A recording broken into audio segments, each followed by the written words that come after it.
could start with you giving us a little more on the background and how did this spiritual journey begin for you? Well, I am from an extremely conventional background. That is very typical.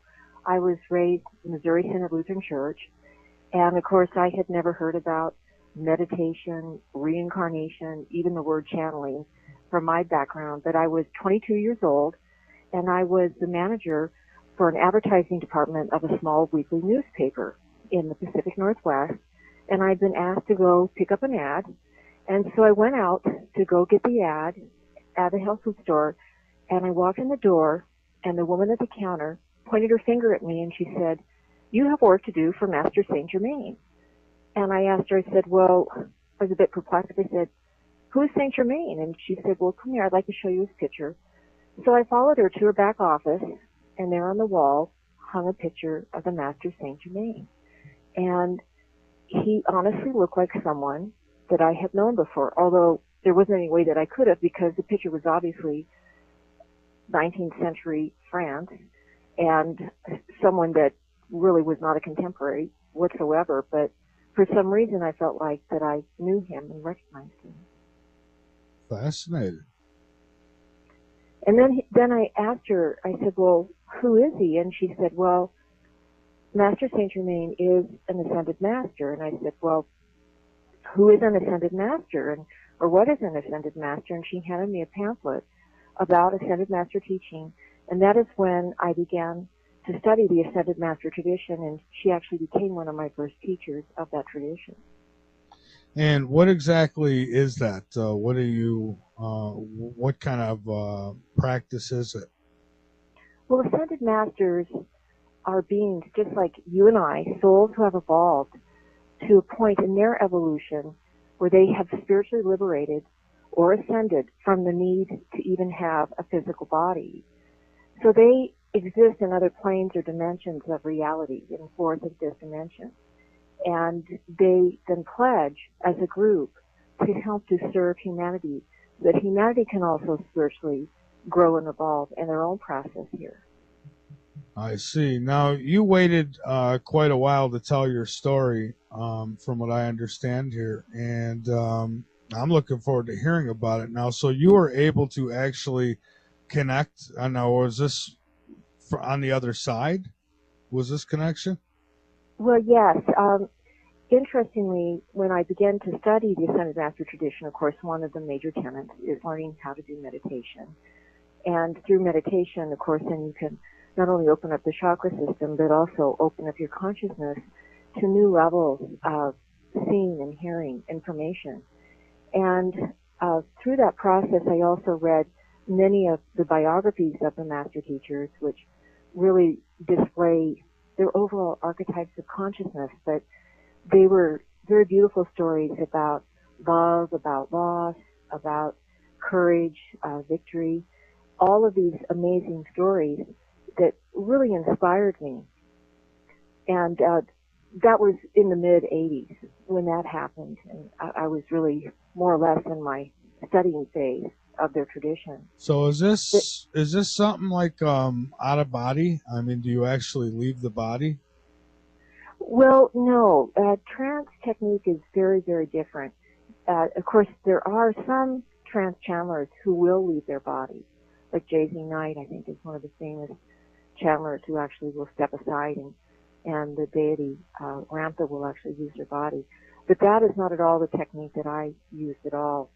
I was very good at meditation, and it would seem I was at a meditation class, and the meditation leader said, "Well, please tell me, what your experiences are when you're in meditation." I said, "Well, there's always spiritual teachers there whenever I'm meditating." And I didn't know, Michael, that was abnormal.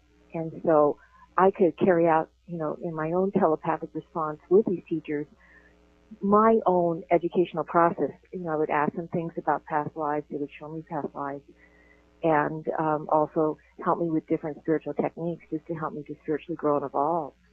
And I remember when I shared that with her, she says, "Oh my gosh, well, you must be a channel." And at that time, I didn't even know what a channel was. But a good friend was attending the class too, and I had shared with him also a dream that I had had in the 80s, which was a very profound dream. And in that dream, four beings in white robes unrolled a map of the United States. But it wasn't your average, everyday looking map. It was a map with massive changes on the coastlines. Obviously, it was earth changes. And also, along with the earth changes on the map, there exuded this very high spiritual energy. And that was a very profound experience for me to see this map. So I'd shared that with him, that I had had this dream. And he was a student of Edgar Cayce, and he said, you know, Lori, with your susceptibility to easily go into trance, do you think there's a chance that you could ask the master teachers or the spiritual teachers to show you the map again, and we could get some of the details of that map? And so that's exactly what we did. We agreed to meet in the early morning hours, and we had a little handheld tape recorder, and I went into a meditative state. And in that meditative state, I stayed totally in my body. And when the teachers would appear, then I would say, well, they're here. And then we would begin this process of asking them questions, me kind of going back and forth, almost like talking on a telephone would be the best way to describe it. But as the process ensued for me, and I was able to develop my ability to transmit information, it became much more seamless. And now this is an area that I'm really interested in. So what type of events are we talking about here? How much can you rely on the information, obviously? Let's start here. There's always going to be those groups out there that feel like any kind of channeling is evil. Now, I don't feel that way. I don't believe that. I think it's, these are gifts to be able to do these things. But how do you know? How can you be sure the information you're getting is... Well, in A Teacher Appears, this book describes totally my whole process of how I began to channel, actually how I integrated my process. And in one of the chapters, I think it's about midway, I thought, well, what if this isn't of the light? And so I began to question the master teachers myself telepathically and saying, I want you to show me your light. And so readers can read those sections. And when I would do that, then they would, of course, show me their white, effulgent light. And so, of course, I proceeded without fear on that issue alone. I see. Okay, good enough for me. So now, what causes our coastlines to be changed so drastically? Well, the I'm America map is really a fascinating prophecy. And of course, prophecy is something that is always given to us ahead of time so that we can make positive changes now to possibly lessen or ameliorate their probability altogether. But it was a very drastic message. And the I'm America map itself shows major cities like Seattle and Los Angeles, Houston, Miami, New York, all underwater. And it wasn't so much that it was about the big one hitting California. What they did is that they described a series of events that they said could possibly happen. But again, they always say engendered, in your consciousness, in the choices that you make, is the ability to change this for the greater good. But they always would point out to us that we should look always in the series of events that they prophesied, reference points. And in A Teacher Appears, they were very clear about this. And what a reference point is that it's a position in the landscape of the now, or the ever-present now, where one can evaluate or weigh probability. And so they say, place your reference points so you can initiate comparison between these actual events, prophesied events, and then again the possibility of the timing. They did say, look for these events before the great purification, the great changes would happen. And they said to first look at how the United States economy is, because they felt that there would be some sort of an overall, not crash of the economy, but a total weakening of the U.S. economy that then would later on affect the entire world. The second thing that they said to look for is overall global warming. and they said that that excess water in the ecosystem would cause a lot of problems with the spinning of the Earth, and that the spinning of the Earth and that excess water could cause activation of tectonic plates, and we'd end up getting worldwide earthquakes. And of And course, then that's last but happening. not least, then they talked about a possible meteor that was coming to the Earth, and that its impact would also cause further activation of tectonic plates. Now, did they say that it's possible this stuff happens, or because I mean, a lot of the stuff that you're talking about is actually happening now as we speak. Well, exactly, which is why I decided that I wanted to publish a Teacher Appears.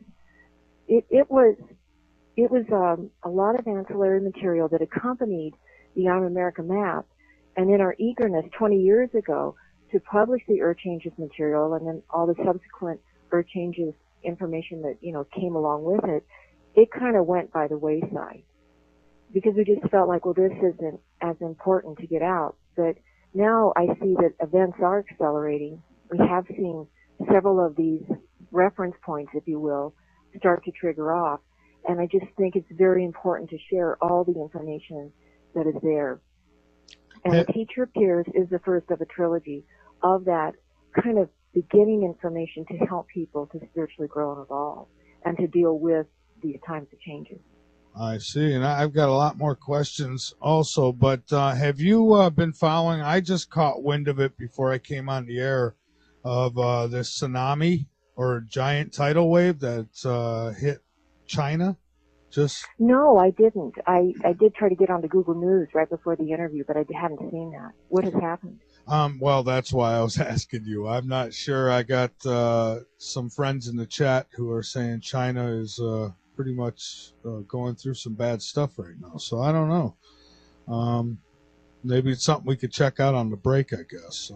Absolutely. Well, of course, we're living in a time where a lot of massive changes are possible. I think the biggest change that we're facing right now, of course, is global warming, with 95% of all of our icebergs melting. That's very apparent what is happening. Of course, we all know that we've had these massive changes in our economy, and things are kind of held together, with threads. So we are living and entering, I think, into the time of change. Now, it's interesting because when they talk about the time of change, that could be a time that could be as short as 20 years or as long as 2,000 years. So it's almost like an epic, something that we're going to enter into, just a time of geophysical instability.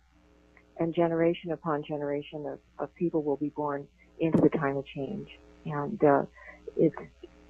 I don't really feel that we are there just yet, but I do think it's upon us.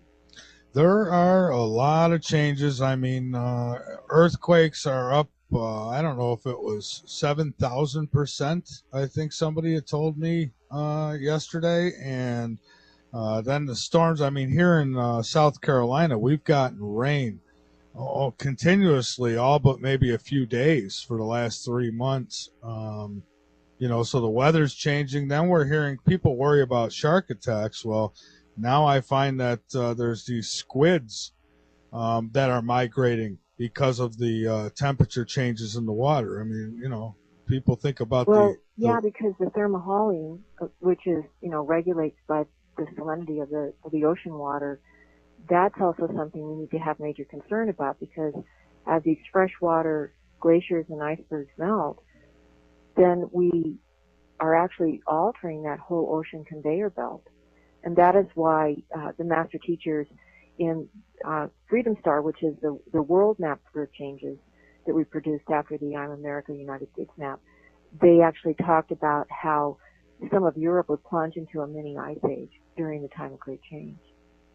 Yeah, I've heard a lot about it, and obviously we've got a lot of changes happening here now. Some are, I guess a lot of people are saying that it's being caused by a celestial body out in space. Now, were you told anything about any kind of event like that? Well, in subsequent work, they shared, of course, a lot about the galactic center, or the great central sun, and the energy that emits from that. And that is It's a non-visible quasar, non-quasar type of light that actually helps us to evolve and grow, and it regulates the epochs of time in classic Puranic Hindu timekeeping systems. But as they would explain it much more simply, is that it is actually helping to start or ensue a golden age upon the earth. And I know it's hard to believe that we actually are in a golden age, but it's a tiny one. We are actually in what is known as Kali Yuga, which is more of a downward trend, but we get this little reprieve of 10,000 years that started in 1899. And so the galactic light is growing. And I think this is why we do have some technology that's being given to us right now that is freeing us. But overall, the quality of life for some people, it really is not there yet. And but they do claim that when we reach the apex of that, which would be around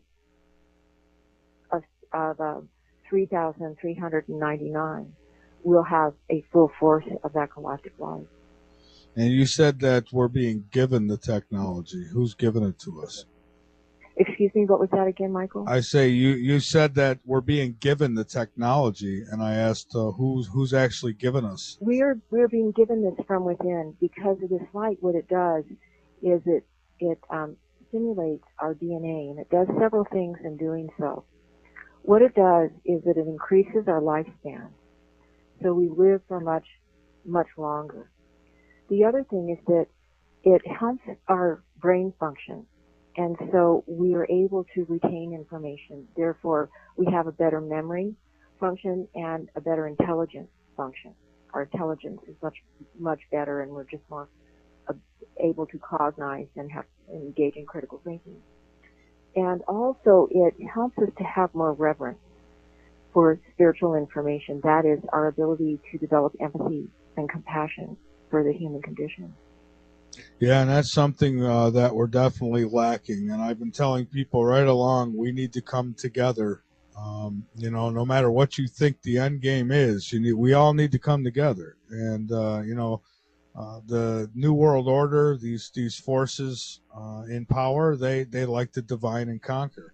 And well, it's almost as if this competition that we've all engaged in is actually very anti for the whole human experience. And of course, the master teachers, they say that as we enter into these new times, that we will really understand how scientifically important the law of love is, and we will enter into an age of cooperation, where we will actually learn oneness with the earth and also oneness with one another. You know what I wonder, though, is how come every time we need to learn a lesson, we have to get destroyed? It just seems that is the nature of being a human. And the good thing about crisis, though, is that it's often very unifying. And from that unification, we're able to always evolve things to a new level. Absolutely. And so even though we may go through these times of horrific and catastrophic change, it is also designed to help us evolve and to spiritually grow and to become more self-realized. I see. Now, why do you suppose they came to you and told you this? Why you, and as have they been telling others? Well, I ask that question a lot, especially in a teacher appears. I just had a very difficult time integrating the information. A teacher appears is actually two stories in one. It is my story of coming out of this very conventional, ordinary way of thinking and being exposed to a whole new way of thinking, which are these little teachings from the spiritual teachers, where they talk about transcendence, so they talk about unity, they talk about the age of cooperation, alongside our great need to change. And then also introducing how we can actually use meditation, visualization, and different spiritual techniques to raise our energy and actually come to understand the fourth and fifth dimensions, which are their dimensions of experience. But of course, it took me a while to integrate. And in fact, I ended up leading the work 3 different times in the book just because I had so much difficulty integrating the material. I see. Yeah, it had to be difficult, explaining all of this. And I don't know. It's hard to say where we're headed. All I can say, I don't know what all the causes are, but we've got sinkholes as well. What's your thoughts on all these sinkholes that are happening? Well, I don't know a lot about them, but I do know with the global warming, we possibly could have changes in just how water is actually functioning underneath the earth, with aquifers, and also, there's actually rivers that run underground. So it's very possible that the global warming is causing that. You have all of those northern lands that are under permafrost, and they're thawing. So there are going to be just so many changes, even just from this one event of climate change and global warming. And I don't even think that our science can even wrap their head around what it is really going to mean to us in the long term. Because I know when it began, they were making predictions that we may not see the results from this, in the next 1,000 years. It would be something that many generations down the line would suffer through. But now, the way that they're talking about, they say in 20 years, we will have ramifications from this, primarily in climate change. That's why we're getting these huge superstorms. The other thing that I found that's very interesting is how climate change is going to have such a huge effect on food production. And the USDA, I don't know if people understand this or not, just recently had to rescribe all their agricultural districts just so they could reformat how we're farming and cropping in the United States so that it could fit the new models with the new changes that we have. Yeah, and I don't have a whole lot of faith in the science we're being given in mainstream anyways, because they're still blaming SUVs. And, these changes are happening not just on our planet, but other planets in our solar system. So, you got to wonder what the actual cause is of all this. I mean, I know our sun controls a lot. I think it's just the tragedy that we're politicizing it when we really have a crisis going on. And whatever's causing it, we do have a problem. There's a great documentary that came out in 2009 called Chasing Nines by James Baylog. He was a photographer for National Geographic, and he had noticed just by a fluke, he did not believe in global warming at all. And he began to take photographs of icebergs and glaciers, and then would go back to the same location. And several months later, noticed that they were receding. So he raised money, and he set up timed cameras, and ended up producing this amazing documentary, Chasing Ice. And he says that basically that ice is the canary in the coal mine. It basically can give you and show you what is happening to the whole world ecosystem. And of course, I was interested because this matches many of the prophecies that are in A Teacher Appears. So it's very fascinating to understand what is happening, but I do not think that our science is at the point where it can properly interpret that for us and tell us exactly what is going to happen. Right, and I think that even the ones who can, some of the ones who really go outside the box, they're not allowed to tell us. No, they're not. They're not, and I honestly don't think that we can even rely on, conventional news sources.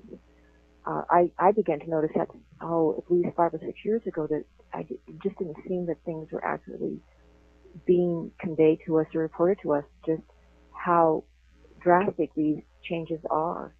And so that's when I began to keep an Earth Changes blog, and I just began to keep as many news stories as I possibly could find from revered sources and good sources of just what we're undergoing right now in terms of these superstorms and massive hurricanes, terrible snowstorms, just everything that is happening right now. Yeah, it is absolutely incredible. I don't remember a time in my life when I've seen so much going on. I mean, we're literally watching our planet change before our eyes.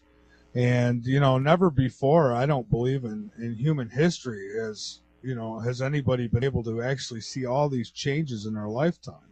Well, and they say that if we continue with the global warming and climate change, the trajectory of where we're going right now, they say in 200 years, one half of all the species of animals that are present right now on the earth will be extinct. Oh, we've got, I forget what the numbers are now, but I think it's in the thousands, might be the hundreds. I don't want to exaggerate here, of species that, become extinct every day on this planet. And it's scary. It's a lot going on. I mean, we got the mass fish deaths. There's dolphins that come out of the ocean. They look like they've been put in microwave ovens. And Oh, I so know. yeah. So That was actually one of the prophecies that one of the masters, Katumi, talked about in A Teacher Appears. He talked about how the herds of elk and deer would be completely diminished, that even our domestic horses and cattle would also be threatened. And we asked why, and he went on to say that it was just really simple. It was related to the amount of food that they would have available to use. right, and when people talk about man-made climate change, it kind of takes me over to things like HARP, and we've seen documentation that proves that the government, military, has tampered in weather modification, and some speculate that they're doing it, to try to save humanity. And I say, well, if that's the case, why not tell us? So, there's a lot of covert weather modification that goes on as well. And some even speculate that they can cause earthquakes. Now, I don't know about that, although I do know that with certain frequency, you can do anything. I've seen people boil water with just frequency. So, well, I've heard it both ways, that the covert changes to our weather. One is that they're trying to stop this onslaught of global warming. That's one theory I've heard. The other is that they're working to remove large population groups. oh, they are. Yeah, it's depopulation. Brings you to the Georgia Guidestones. They want to knock 3/4 of the population off this planet. And we know that these, I call them evil minions, who run these governments. They've got their safe havens. They've got their underground bunkers, underground cities. It's been exposed. They actually have farms underneath, under the ground. And my best guess is that's probably the worst place to be, because they're probably going to get stuck there, buried there. So, well, I don't think that we totally and can clearly comprehend what this will be like once this breakdown starts. One other thing that I wanted to mention, the drastic changes off to the side.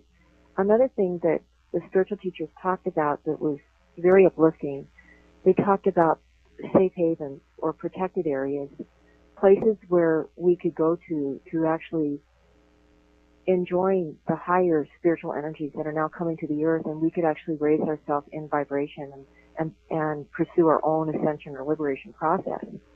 And as they described these areas, Michael, they said that these Golden City areas not only would be safe to live during the times of changes, but they would also be places where our spiritual practice, that is our prayer, our meditation, anything that we do to help the earth during this time of testing and time of changes, would be amplified in a way to help the earth and its inhabitants to grow in energy and vibration. And so there are 5 areas in the United States altogether that are safe? Well, that they consider to be safe areas, primarily for interaction with spiritual energy. Now, we consider them somewhat safe from earth changes as well, although we're not certain altogether if that's true or not. But there's no doubt in my mind that these areas are, when you look at them and the areas that they enjoy, they are areas that are very pristine. That is, they're not very populated.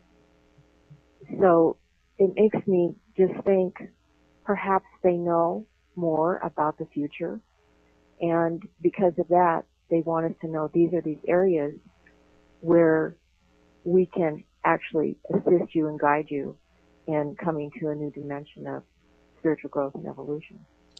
obviously, I think people are gonna, if they buy into it, and ocean levels have been rising. I've just seen a report here where the islands off the Carolinas, they said within the next 10 years won't be there anymore. The water is starting to overcome them. And we see large areas in Alaska where the ice is melting, and they're losing their land. I guess you could say it's flooding.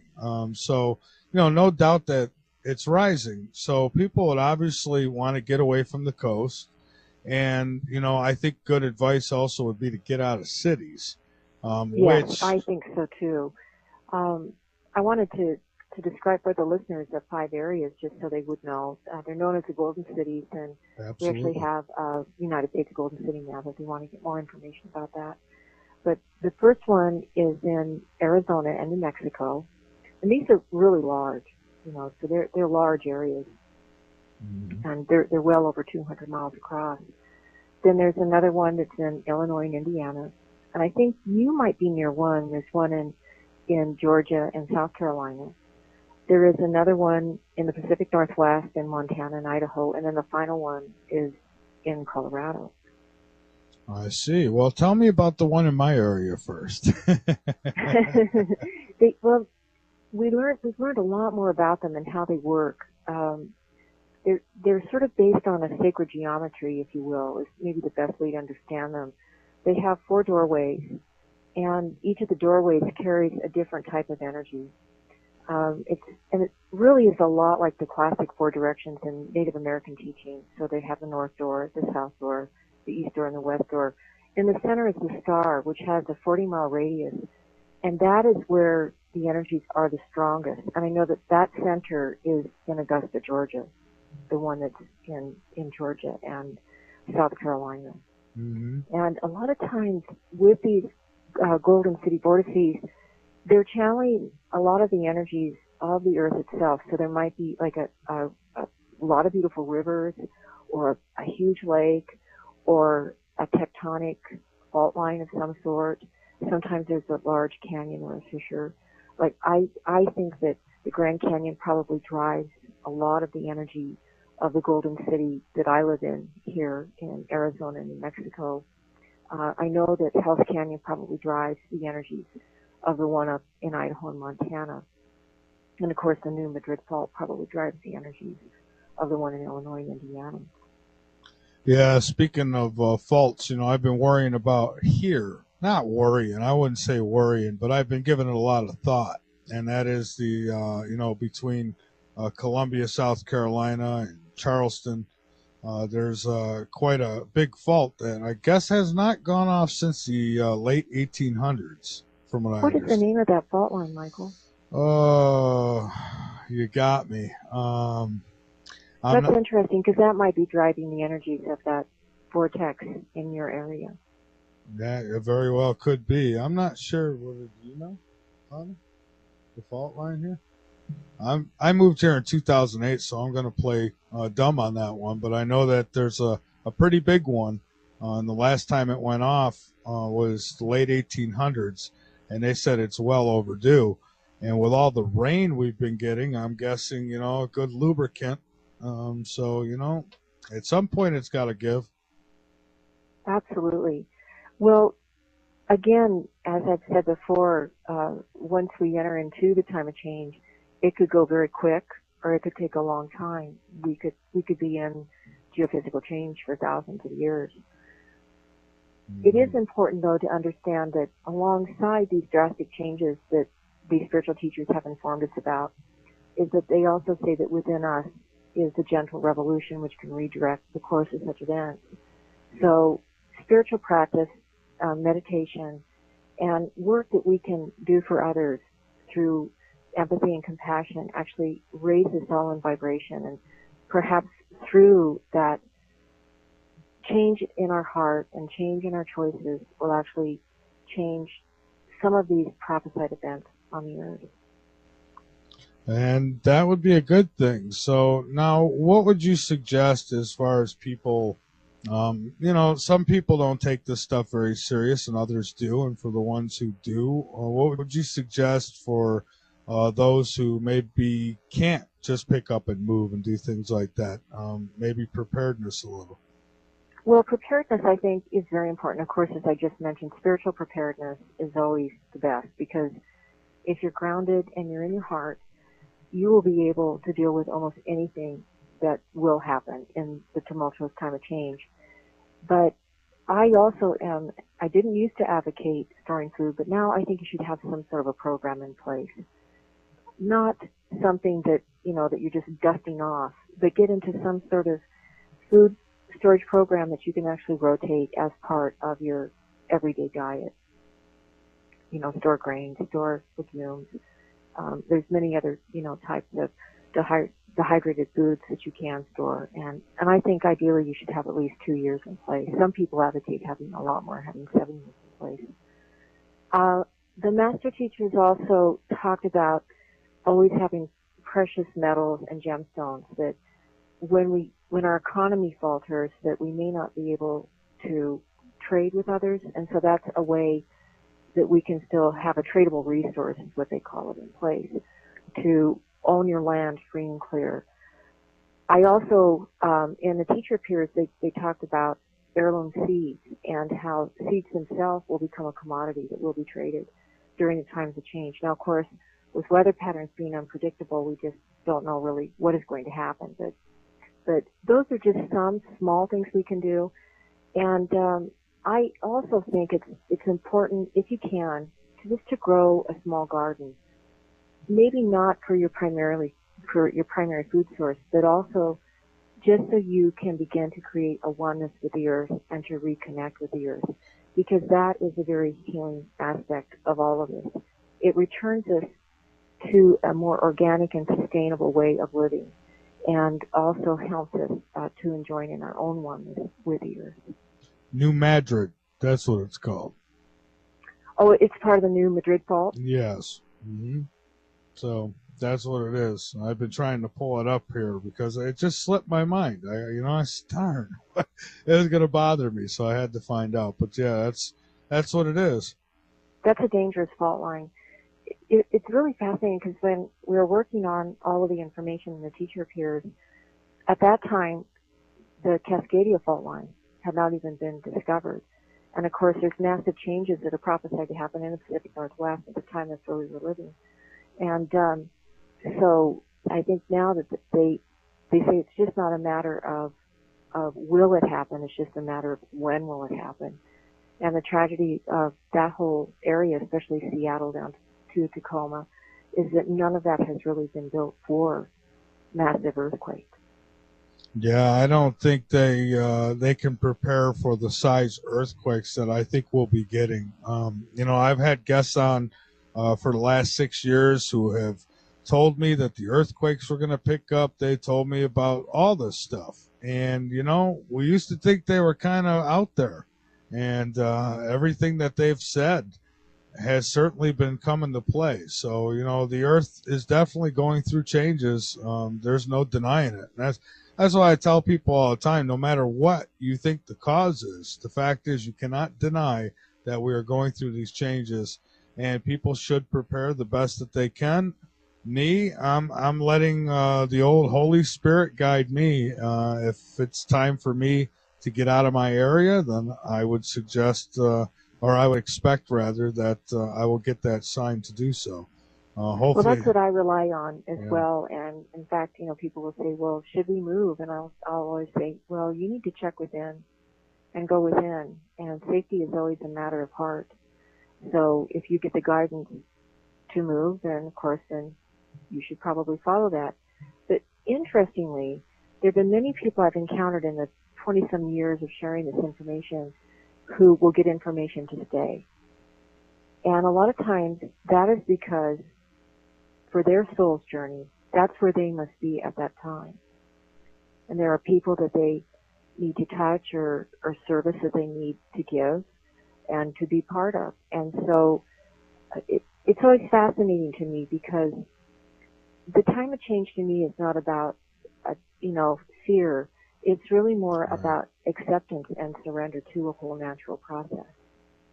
Yeah, and going back to the elite leaders again, they obviously are aware that something is coming. I don't think they built all these underground bunkers and these seed storage facilities that they have and all this other stuff that they've done, not to mention the billions of ammunition they've bought. I mean, so obviously they're prepared for something.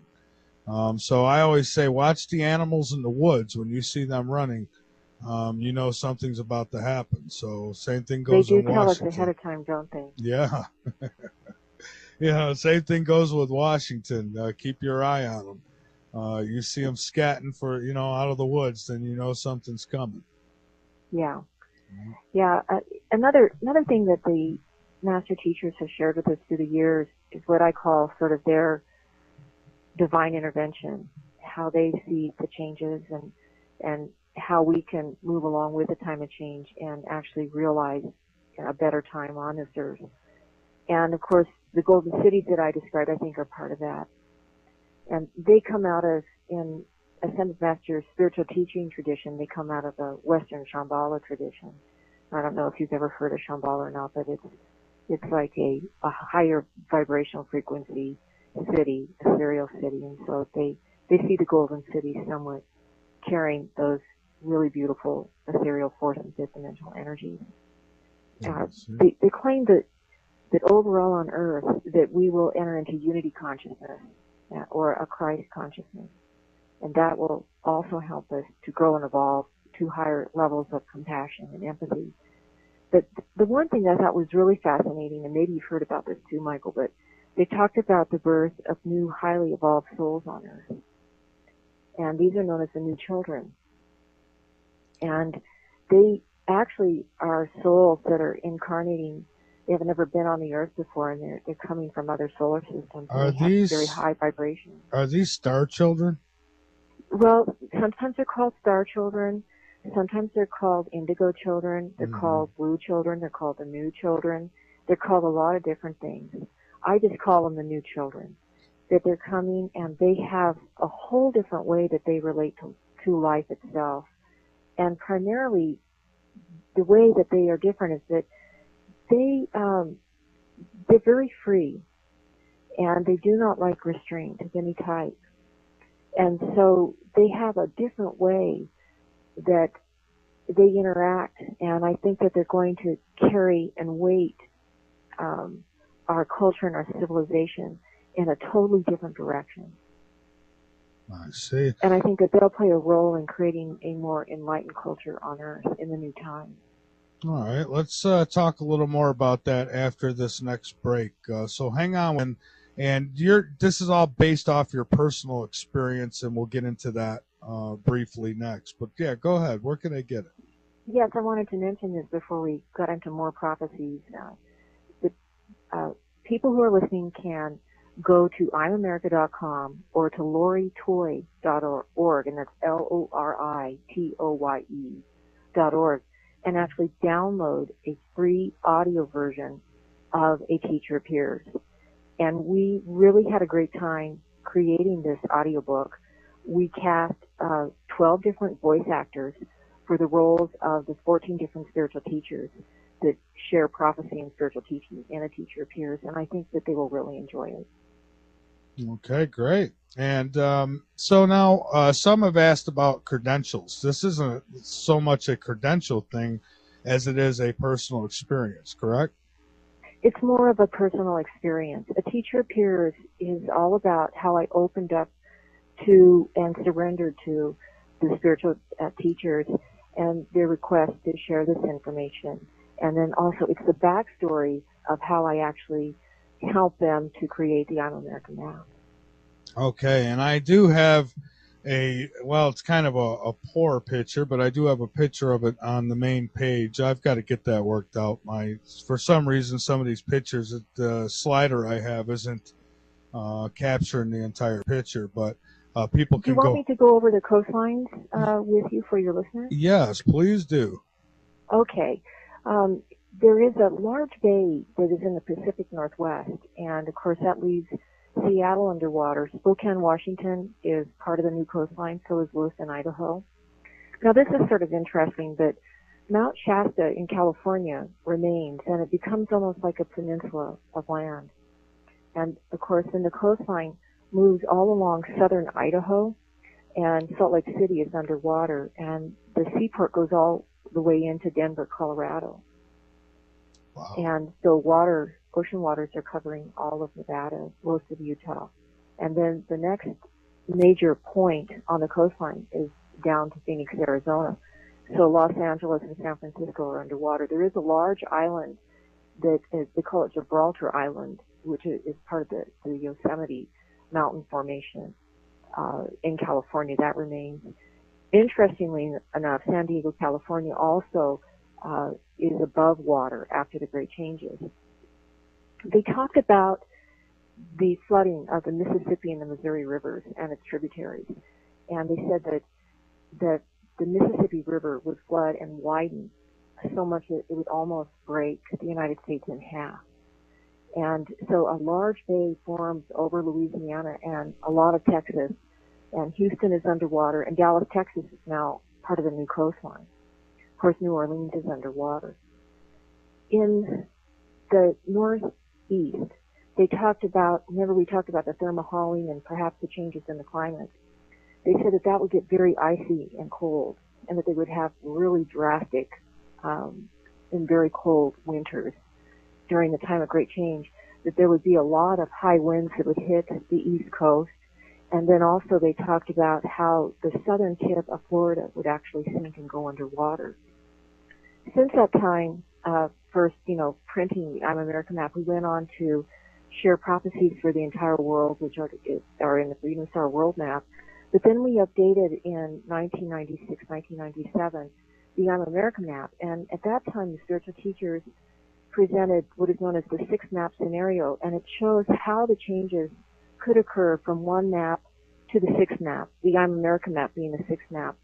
But they then explained two very interesting spiritual concepts. One, how human consciousness is related to these types of changes and how drastic they are, and also the idea of simultaneous realities, that there are these different realities that could be existing, and we are actually almost leaping between different realities, as you can understand, and when you see the different maps and how the changes occur. Map number one is probably the lesser of all of them. Map number 5 is actually very extreme. So it really does depict different scenarios and just how we actually can work with consciousness to shift and to change these type of horrific prophecies. I see. So then it could be different timelines, because I've had others tell me that, well, it depends what timeline we're on.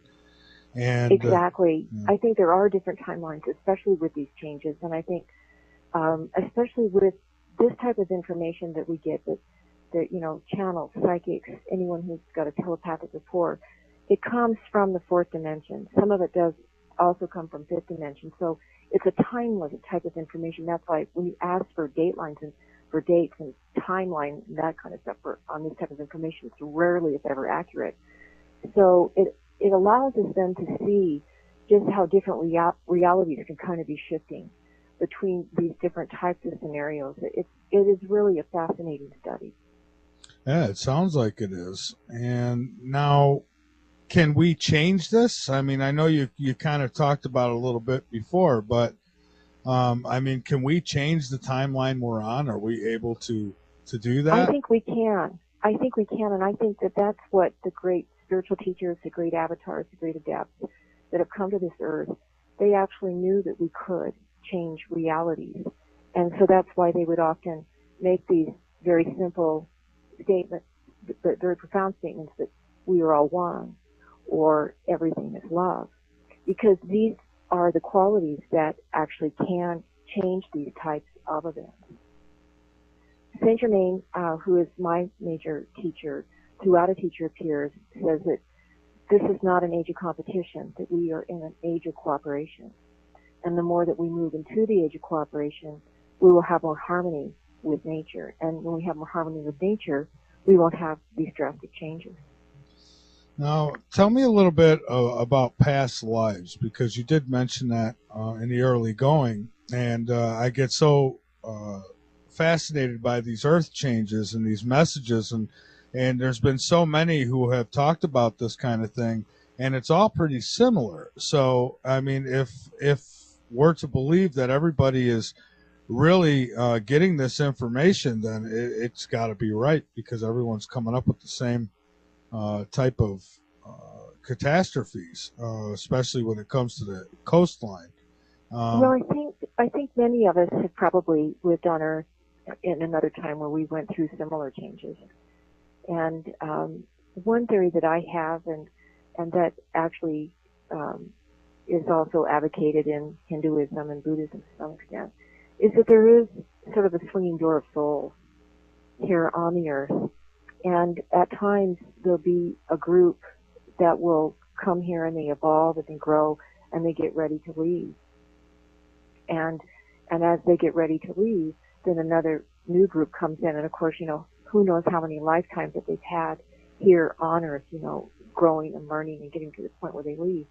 But it does seem like that Earth changes or massive changes to the Earth itself globally seem to accompany a group of souls leaving and a new group of souls coming in. And I did quite a bit of research on this in my book, Divine Destiny, where the master teachers actually gave a map of the Earth the way that it looked before it does now. And they began to explain what the Earth was like then, and then what were the great changes that brought it to its state where it is now. And they talked about the ancient lands of Amaru, the ancient lands of Lemuria, and the ancient lands of Atlantis. I was just going to say, and we know that this type of event has happened in the past, because when we get information of scalings of the bottom of the ocean floor, there's actual cities that are on the floor of the ocean, right in between Cuba and Florida, for instance. There's pyramids, and looks like I don't know, golden sidewalks or something they've got under there, but it's like a little city. Yes, and that's one of the areas that at one time was Atlantis. Now, Atlantis, as I understand it, and my research in Divine Destiny, actually had three sort of, if you will, eras of history. And the final great sinking of Atlantis happened around 9,800 BC, around in there. Don't quote me because I don't have my notes in front of me on that, but around that time period. But it went through many different levels of different catastrophes. Hence, they went through changes many, many times in their civilization. So I would suspect that this is kind of what is upon us now, that as we enter into this time of change, that it will be a pretty long period where we will see a lot of geophysical change. Do you think there comes a time, and maybe these teachers told you about a time, where we'll all, I mean, I believe we're all spiritually connected. And will there be a time when we evolve to a point where we don't have to go through these catastrophic lessons, if you will? I think so. I don't know if that will be here. I think we evolve and grow, and some of us stay here in the higher dimensions and help those, who are in third dimension to evolve and spiritually grow. I think that we, as a soul, we are immortal and we move on. And I think we go to different solar systems and lokas, L-O-K-A-S, that's a Hindu idea of a dimension of experience, and they all have different vibration and energy that is best suited for our vibration and energy where we're at. Now, what about the UFO phenomena? Did you get any information on that? Now, I know that just talking with you, that you believe that we're not alone. No, we're not alone, and the master teachers have kind of stayed away from that topic. They seem like they've given me information about what's coming up, but every now and then we'll question them about UFOs and just exactly what you just asked. One thing that is very fascinating about Mount Shasta, and this was in my early days of sharing the American map, is it's sort of a peninsula of land. Well, have you heard of the Billy Meyer material? Yes, I have. Well, I met an individual at a Whole Life Expo in the early 90s, and he looked at the American map and he said, that this is really interesting because this totally matches mappa changes that Sannyasi had given to Billy Meyer. And the main thing that they were using, they were time travelers, they were using the peninsula of land out to Mount Shasta to navigate with when they would come into the earth field. I see. Okay, and the Star Children now, we left off going into the break talking about these, well, different names, but I know them as Star Children. Are they just sitting, waiting for their time to come? I mean, how does all that work? Well, my sense on it, Michael, is that some of them are being born now because right now the earth needs them. We need them to help us raise energy and vibration. They say that many new children will be born into Europe, and they're being born right now. Some of them are actually in their 20s and early 30s.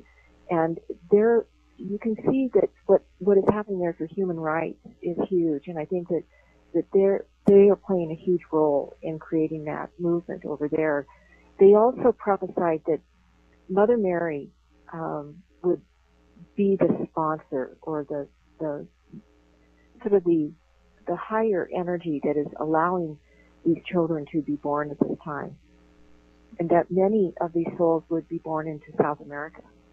There would also be a scattering of these souls also born in the United States and some into Canada, but that in sort of the apex of the golden age, that most of them would be in South America. And it's interesting because in the world map, it shows that South America retains a lot of landmass, and so does Africa. And we asked them, well, why do those two areas retain so much landmass and the United States loses a lot, Europe is practically gone? And they said it's because we're going to actually change our whole orientation and move more into a feminine way of living and thinking. And of course, those are more in the southern hemisphere, and so that is where more of the culture and the society will come from in the new time. I see. And somebody's asking if you receive these spiritual messages. I'm going to rephrase it a little bit. He asks if you receive it through the air. I think what he means is, telepathically? Yeah. Is that how this? Yes, I think that's the best way to describe it. It is also, there's different levels of trance, of course, and there's different methods of channeling. I developed my ability. I'm a clairaudient trance channel. That is, I can take my meditation technique to a level where I can actually receive the information, voice received, and then we tape record that, and then from the tape recording of that, we create a transcript, and then from the transcript, then we go through a whole editing process, and that's how I produce my book. Okay. It's a long process, and we're very careful with it that we keep the information in its highest clarity and purity. Now, did they want you to get this information out? Was that one of their sole purposes for you to tell people? I believe it was. Of course, just an FYI, a master teacher will never, ever tell you what to do. Right. They won't say do this or do that. That's not how they work at all. Instead, if you have a problem and you go to them and say, well, what do you think about this? They're very much like an elder brother or sister, and they'll just put their arm around you and basically say, if I were you, this is what I would do. And then they'll quote the universal laws and educate you in laws of cause and effect, hermetic law, whatever is applicable for the problem. And with this, it was apparent that we were facing such catastrophe and possible cataclysm that we felt we really had a duty to future generations to share this information. And so we asked one of the master teachers just how should we, posture this type of material, and he said, send this message to the earth with love. And so we've always taken this approach, a much more softer approach with our material, but this isn't all carved in stone. That instead it's up to us and the choices that we make every day that will change the world that we live in. Now, do these teachers do they work for God Himself? Is that where these? Well, the way that we see it is that everything is God, Right. and everything is interconnected through this universal source of creation. And we are also part of that as co-creators, that within us is an innate divinity that is waiting to be realized. And so we actually begin a process of self-realization or self-actualization, which they would describe as the ascension process, or in Hinduism it's known as the liberation process. Okay. All right. And we've got to take a another break here. This one. What is it? I mean, why do we come back? What's the purpose of coming back? Is it that I kind of speculate that maybe we don't complete what we're supposed to, or we haven't learned that lesson, and we have to Well, come back. Yeah, go I ahead. don't know. I don't know if it's so much that we have quote unquote lessons, but I think we come back to have experiences, because So, experiences really is where all of our spiritual growth comes from. And we are learning how to move beyond belief and into experience. Beliefs are powerful things, and I think beliefs play a great role in our co-creation ability. But experience is the most important thing always. yeah, I think so. I agree with that. I've had psychics who have told me that we choose to be here at this time. Is that what you get? I think so. I heard a great saying one time about this time of change that we're in. They say that during any time of great change, that it is an honor to be alive. That there are many souls that are clamoring to come in here right now at this time, because there's so much negative karma that we can release through going through this, and so much positive dharma or purpose or karma that we can gain also through the process of being here during this time of planetary cleansing.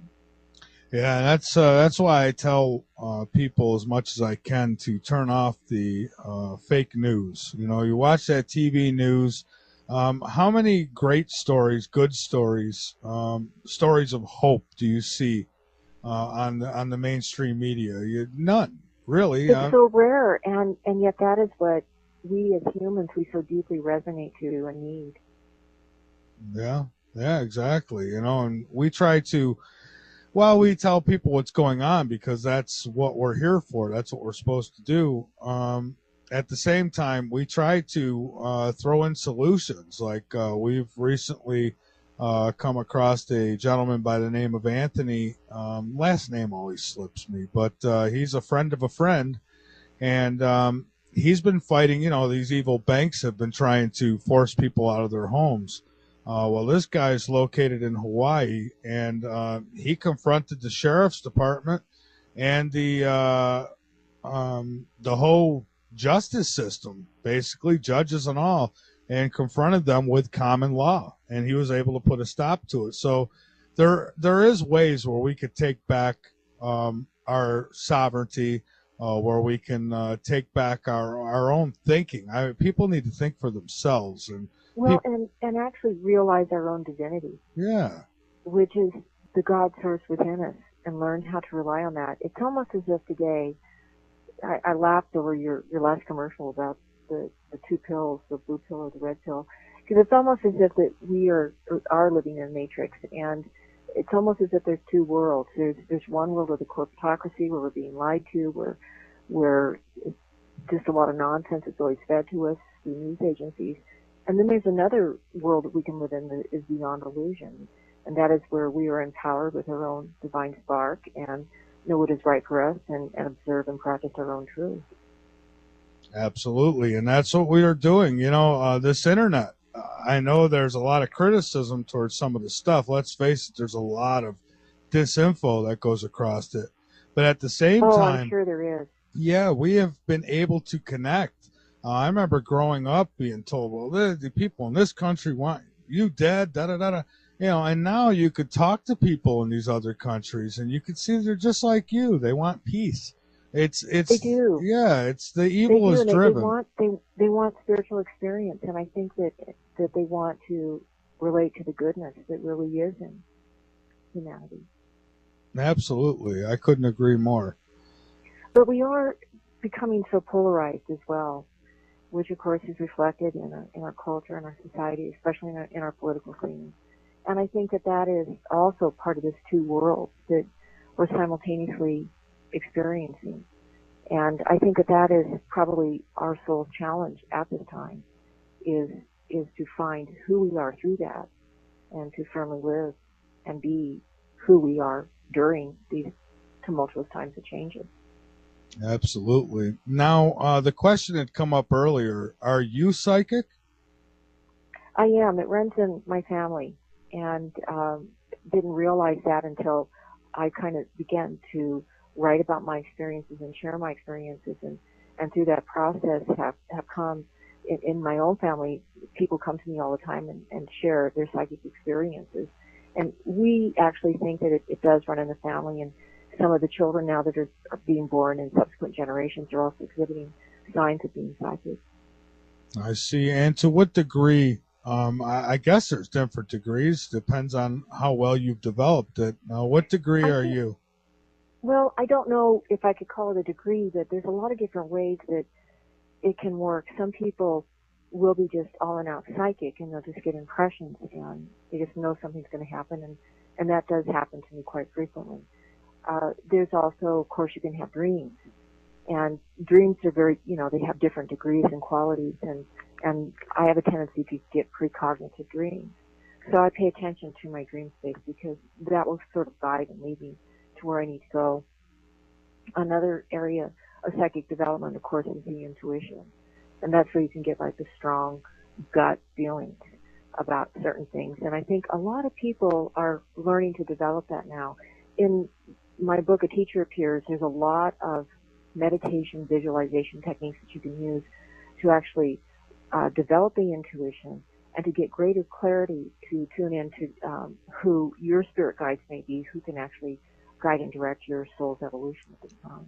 I see. I have a few different psychics who come on the show, and there's some who will say, I don't get into the political stuff. They don't want to get into it. And then you'll have listeners who will say, well, if you're psychic, you should be able to pick up on that. But I guess you got to channel into those things, and some Well, refuse to do and it it. doesn't really work like that either. I think No? it's one of those things that sometimes you'll just get a very strong hit, and you're getting it for a reason. And I think if you're getting a premonition or a psychic hit, there is a reason why you're getting it. Of course, there's sometimes you don't get the information, and there's also a reason why you don't get the information. So it seems like it's something that we just can't turn on and off at will. It does seem to have more of a randomness to it.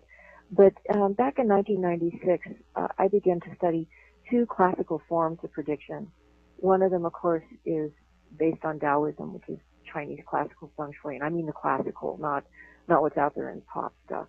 But it's very predictive in nature, and you can actually study landform and that type of thing, and it will tell you quite a bit about things that can happen to a certain person living in a certain sort of a time and place form of prediction. But the one that really appealed to me the most and that I resonate very deeply with is Jyotish, which is Hindu astrology or Vedic astrology. And that is a very reliable form of prediction. It can tell you quite a bit about what will happen in a person's life and also what's happening more in the world scene.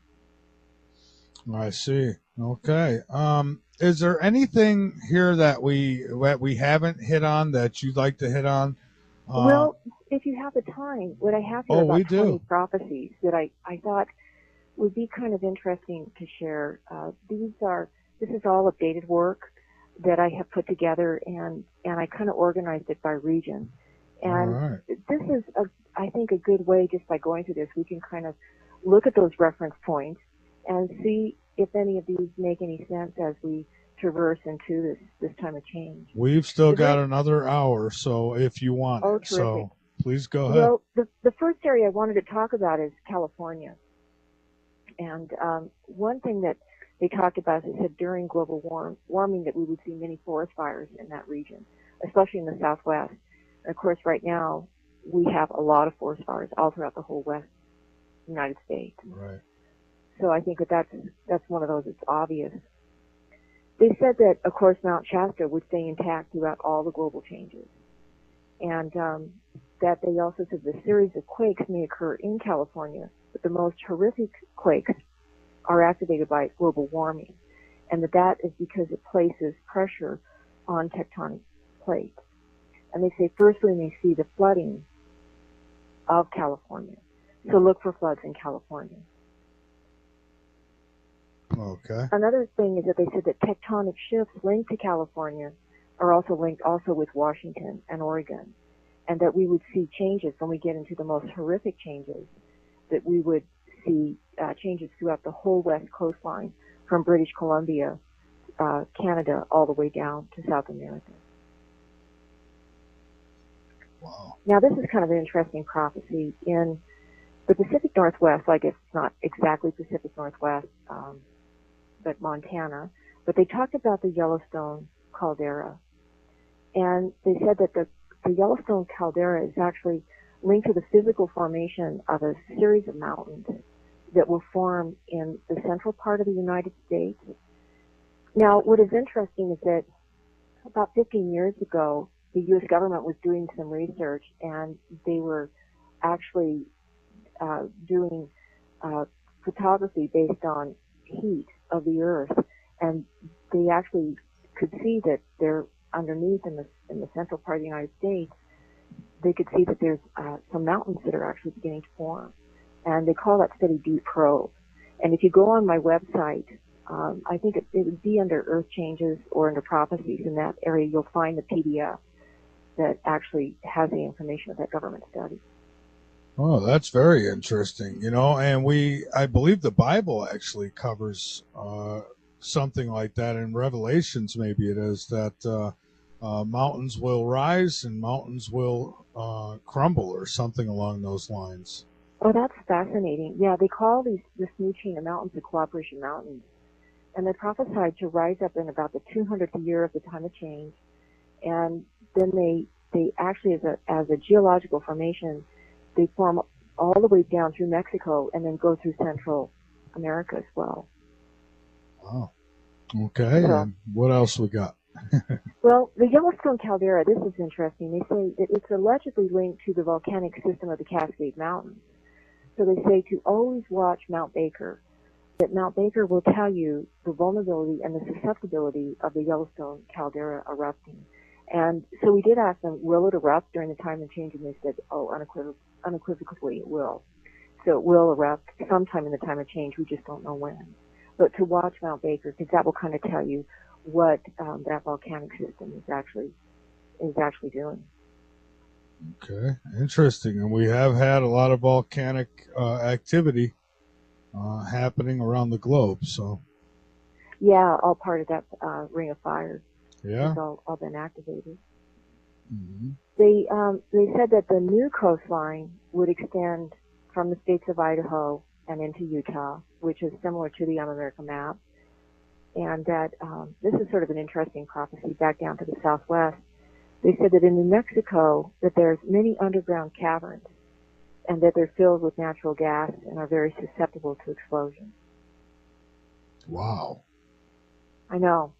Yeah. Interesting prophecy. And I don't know if it's true or not, but I do know for a fact that in parts of Arizona, especially in the White Mountains, that David Hatcher Childress has written quite a bit about this, that there's a whole underground system that the Native Americans knew about, and Geronimo would enter in somewhere in the White Mountains and go into an underground cavern where he would follow an underground river and then come out in the Chiricahua Mountains, which are down into southern Arizona.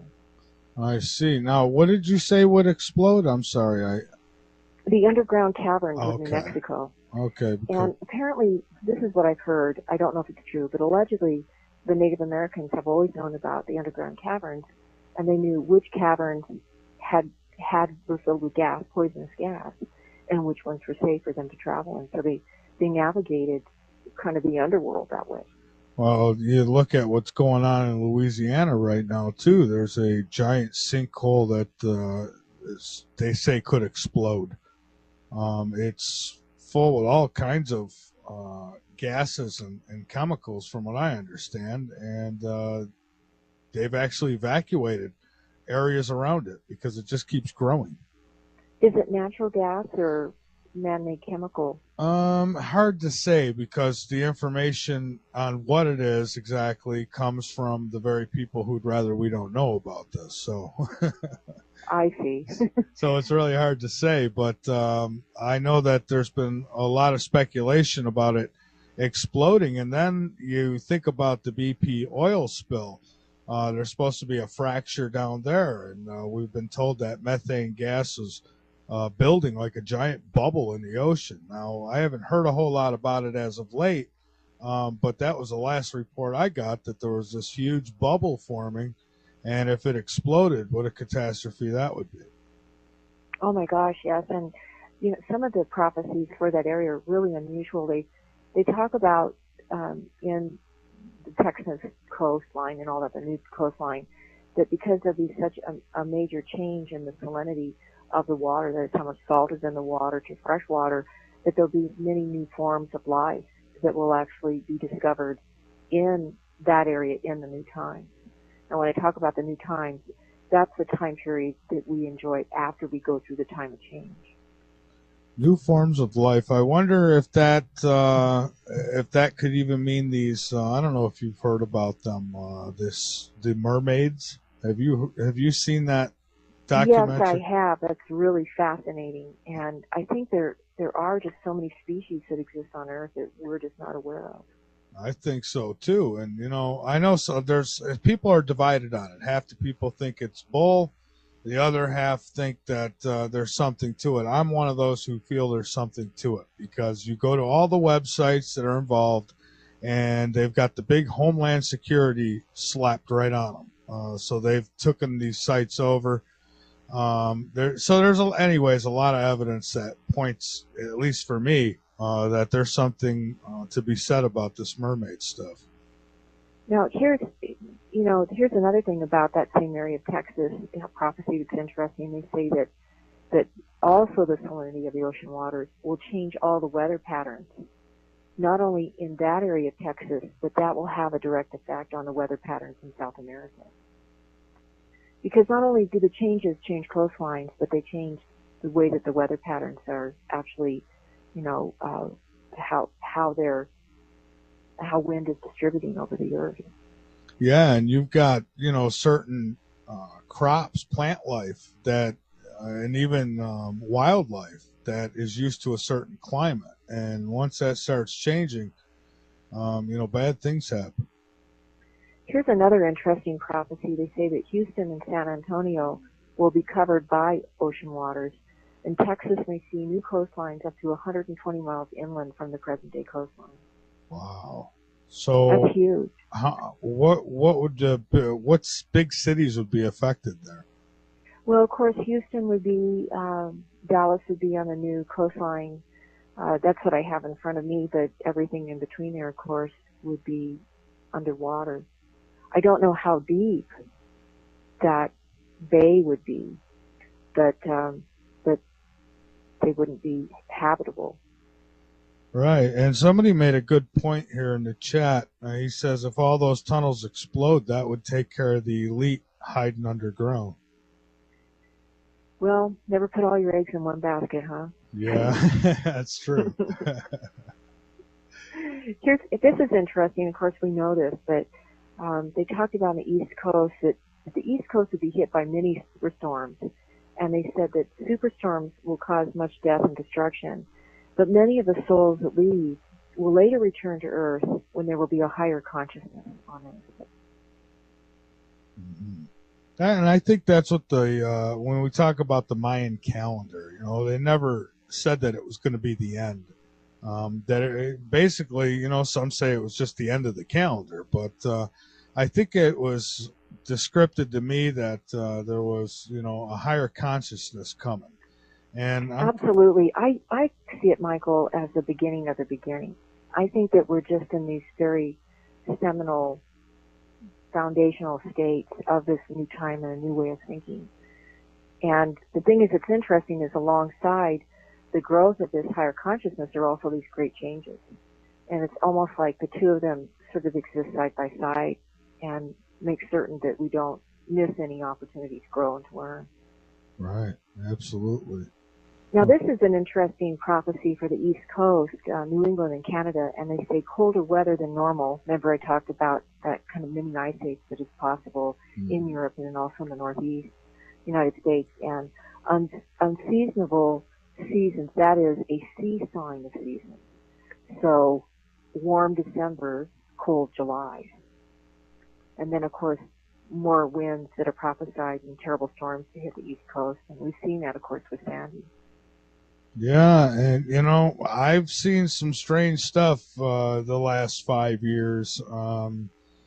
I mean, I remember my last December I spent in Rochester, New York. We had the entire month of December was in the upper 60s, low 70s. That's just that's not right. It should Well, be the snowy seasons are and just cold. really off right now. I know that a lot of friends that I have the garden, they just say, wow, this was a crazy year. Finally, they're finally getting produce, but it took a long time. It was just a very cold year. Yeah, especially in the New York area. May come the greenhouses. Yeah, I think that might be where we're all going to be going. Here's an interesting one, earth changes on the East Coast. But the U.S. East Coast is especially vulnerable to climate change, with major changes in weather in Washington, D.C., New York City, Philadelphia, and Boston. And again, there'll be the very drastic seesawing of the seasons again. Which leads us to, these are some interesting prophecies I wanted to share. And this is more updated information from the spiritual teachers, where they talked about the migrations of people. Because not only will we have changes in climate, changes in coastline, changes in the way the weather patterns are and how crops are grown and all of that, we'll have major changes in population and where people will be living and where they will migrate to. So the first migration that they were very clear about is that they said that as the Baja Peninsula erodes, that this predicates a new wave of population migration. So this, they said, would be one of the very first migrations that we would experience. And that migration will move through Arizona and then into New Mexico. Ooh.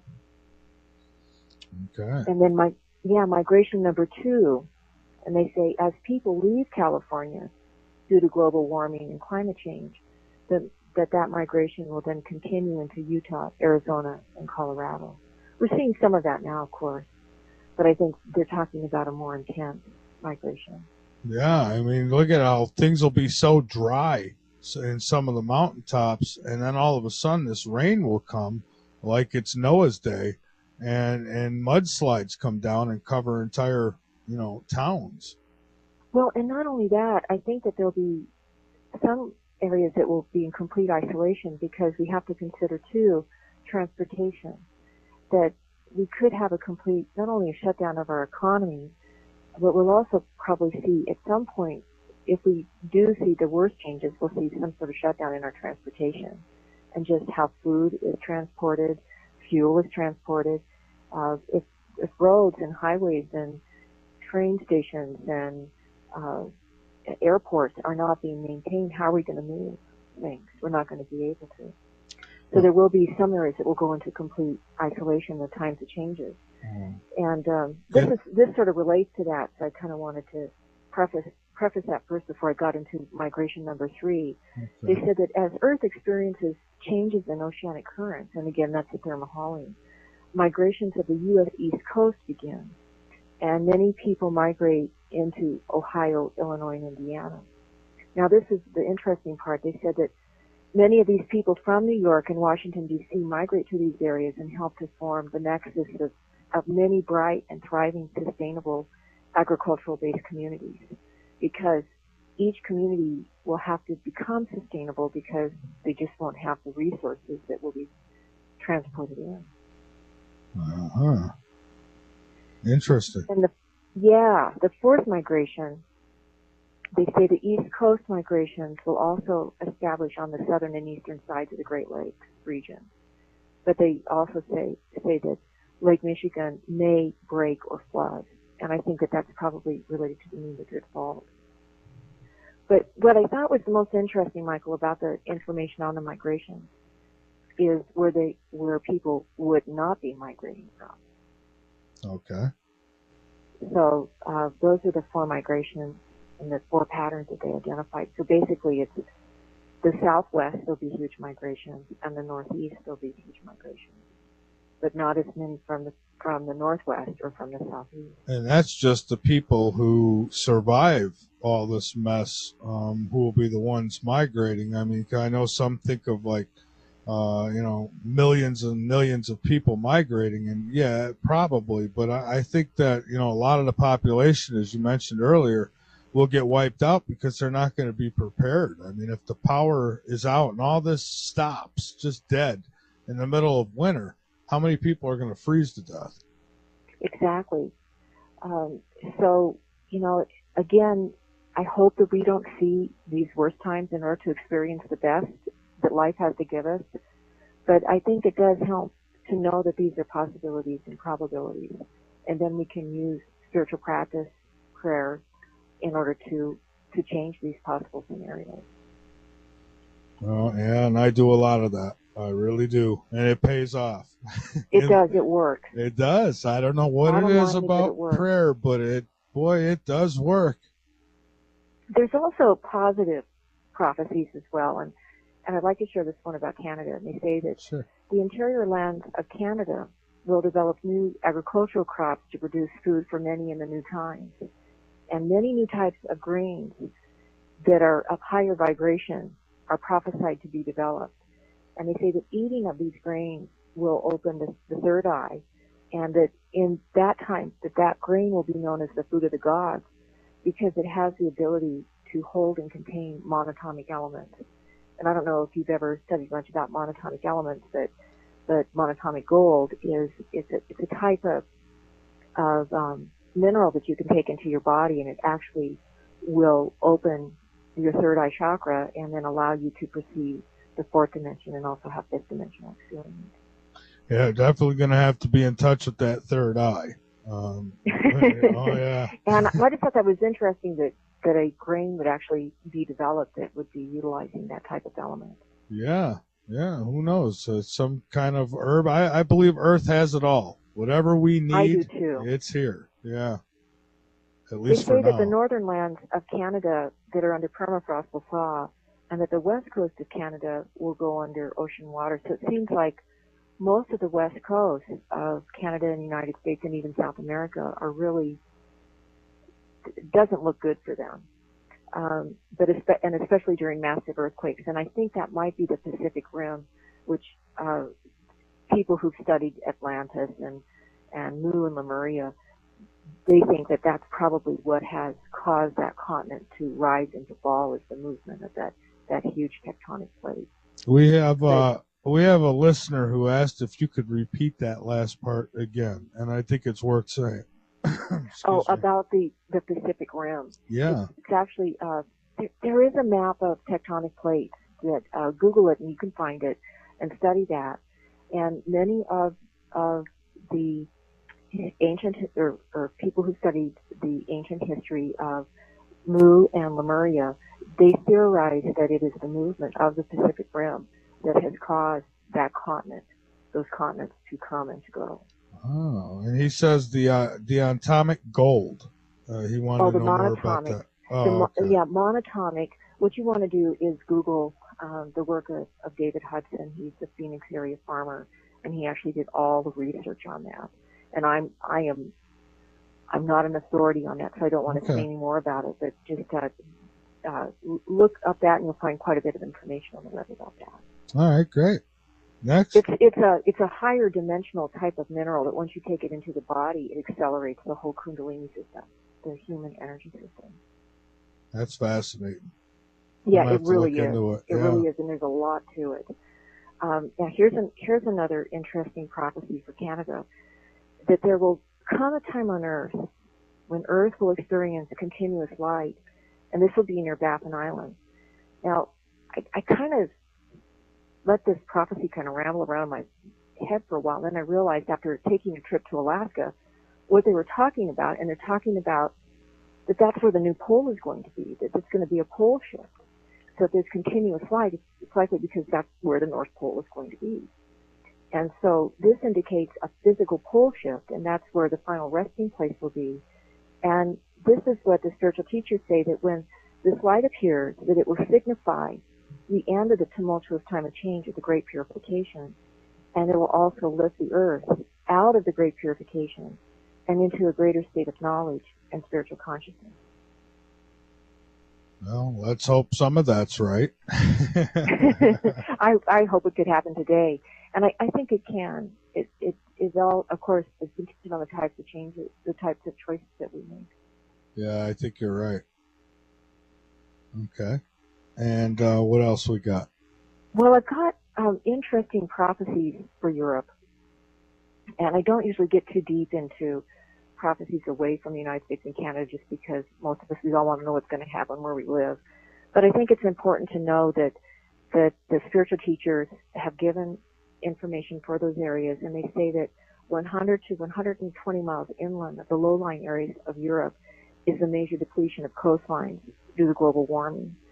And I thought that was kind of fascinating, because I think they're discovering that already, that's what will happen. And just to make it clear, the melting of the ice cap.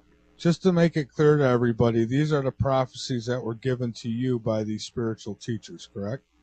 Yeah. Okay. And if you send me a list of these, I'll post them under your links on the website and keep them there for people to see, because people are very interested in this stuff, as well they should be. Well, and this was fascinating too, Michael. They said that through the warming of the climate and melting of the ice caps, that there would be flooding all throughout Europe. And, they had horrific floods this year all throughout Europe. Yeah. And they said that many European cities are prophesied to go under the ocean's waters, Rome, London, and Paris. Fascinating. Yeah. Yeah, I mean, there's so many different prophecies that they shared. It's very, very clear that we're going to be up for a whole different world by the time all of this is done. Oh, yeah, I believe we will. And again, we could see it happening. Believe me, I would love so much to just wave my hand at everybody who says all these changes are coming and say you're crazy. But I can't, because the proof is right before my eyes every single day. Well, it seems like that we are having many of these changes, although I must admit myself, and I'm much more conservative for dealing with such radical information, I personally will be surprised if we will see it in our lifetime. But I do think that our children and our children's children will see these changes, and they will be dealing with this, and it will be a very, let me put it this way, it will be a way either to unify them or to divide them. That's why it is important for all of us now to instill in our children the knowledge and the ability to overcome these things that we have so ungracefully allowed to happen. And it's we our really have through our non-sustainable practices, and that just seems to be systemic everywhere. Yeah. In our economy, in our food system, and just our whole way of life, and of course, our addiction to fossil fuels. And the solutions are there, but it seems to be more and more difficult to even apply the solution. I don't know if it's as much an addiction to the fossil fuel as it is to the greed. I would agree with you on that. Absolutely. This is an interesting prophecy in the Middle East. Of course, one thing that they always prophesied was some sort of a nuclear catastrophe in the Middle East. But I found this interesting. They said that they were not going to give specific prophecies just right now, because there's so much turmoil in the Middle East that they really couldn't even read the collective consciousness. But they said in the next 2 years that more information will be released about what they see will happen in that area. Okay. All right. And what else? You said you had 20 of them. And Well, I kind of summarized a lot of them. oh, Of course, okay. some of these we talked about already. They said that there'd be a large earthquake in Europe, and they said that there's a fault line that runs from the Scandinavian nations down into Germany and south onto Spain. And then they said that new lands would emerge off of Spain and Portugal. And then this is sort of interesting. They said some of Europe will be under ice, some of the lands will be underwater. And this gives a physical land of rest akin to a cleansing or a purification. So Europe floods and then ices. And here's So, my biggest fear of all of this, and you know, it's all pretty scary. I'm personally not scared of the changes that are coming. I mean, you know, somebody's got to go through it. Why not me? That's why I'm here, I guess. But yeah. what really scares me is these nuclear facilities, these power plants that we have all over the planet. And what, you know, we might be able to survive all the other stuff that happens, but now all those things melting down simultaneously, and I don't know. It seems pretty grim. Yes, it does, because, of course, that can change and alter our DNA, and we may be living in totally different bodies if we reincarnate back on the earth. Yeah, you know, 2 heads and 5 feet, and I mean, I'm making Well, fun of it, yes, but and I that's guess the true. recent news about Fukushima is grim. And I Yeah. tried to cover some of that in my blog, trying to find reliable news sources about what is happening. Oh, I know, and you know, and it's so much worse. The mainstream media don't even touch it. They try to stay away from it because they're directed to. Well, Um, and Chernobyl was really a disaster as well that was not covered in our news media, and Fukushima is 10 times worse than Chernobyl.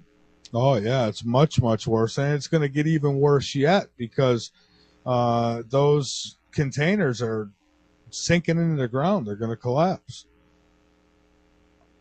And So, from what I understand is that some of the fishes now that they're catching off our west coast of the United States, they've been tested and they have cesium in them. yeah. So, of course, I think I covered that. That would be on my blog too. That would give the sources for that information as well.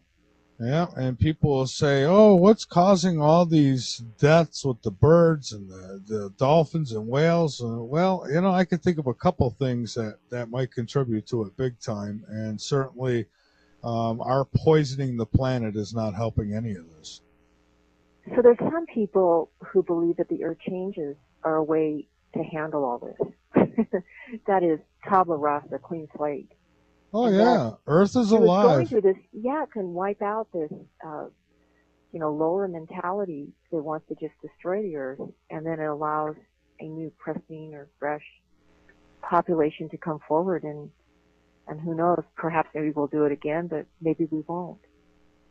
And you know, I believe that the Earth is kind of like the human body. You know, we get some kind of virus or bacteria, and our immune system goes after it, some germ. You know, and I think that the same thing happens here. We continue to make her sick, and her immune system's going to kick in. I think it is. Yes, and she'll just shake us right off of her back. Oh yeah, like fleas on a dog. Exactly. This is sort of interesting. The changes, this is, my interpretation of the spiritual teachers, are shown ahead of time so that we can bring these possibilities to our conscious awareness, exactly just what we're talking about right now, Michael, and enable us to make empowering or different choices now. And this is what they say. It is important to not keep our head in the sand. We must face what is in front of us. Absolutely, we do. And, you know, denying it's not going to make it any better. And, you know, and I try to go away from this show without telling everybody that there's no hope. You know, some out there say, oh, there's nothing you can do. You know, there's always something you could do. You should always have hope. We were given these minds because we're supposed to use them. And, Absolutely. yeah. And, you know, I always have hope right to the very end. It's just who I am. If there's no hope, why bother writing books? Why bother doing radio shows? I mean, you know, there'd be... Why even talk about this if all it is going to be the end? Exactly. We're talking about this because we want to actually change what is actually prophesied, what is the possibility, what is the probability.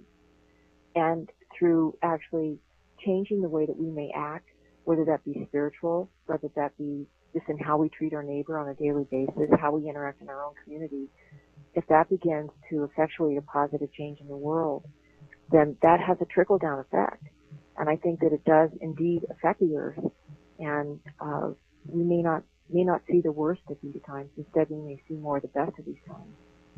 Yeah, and there's always that chance if we all come together and get on the same page here, maybe we can avoid some of this, and maybe it won't be as bad.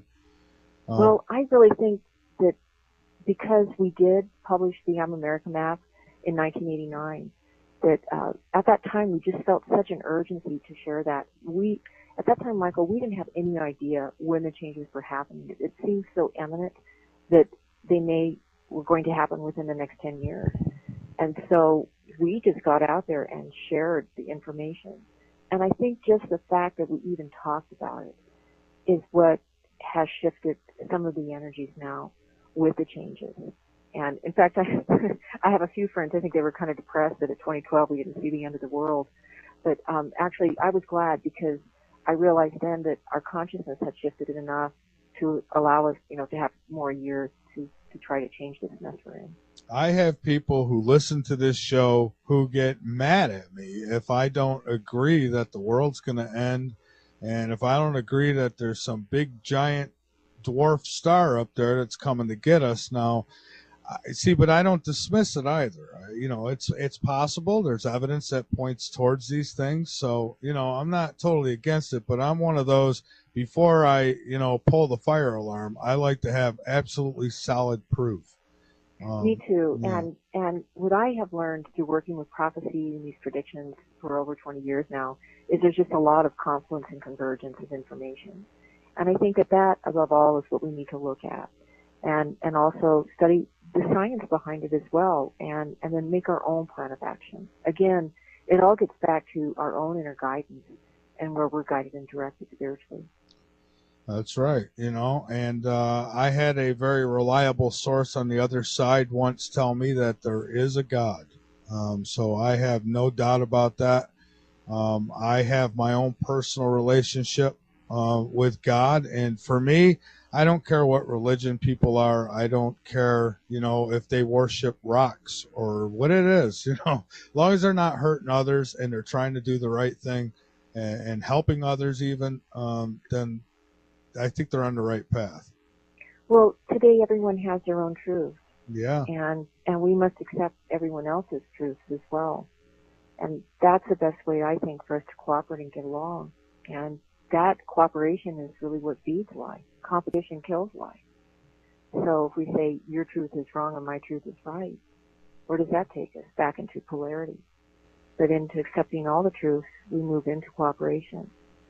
I kind of would like to leave you with this because I think this is so positive and just where we've been talking towards, Michael, is that the master teachers say that a new consciousness will ensue on earth. And after the time of change, that's when we will enter into the time of cooperation. And they say this: proceed without fear and welcome the birth of the new time. Mm-hmm. I like that statement because it means that the new times could be right now. Yeah, I do too. I have a colleague, Peter Kling. He says he's got a book, You Can Survive Armageddon. And, and it's not the end of the world. It's a new beginning. And I like that idea.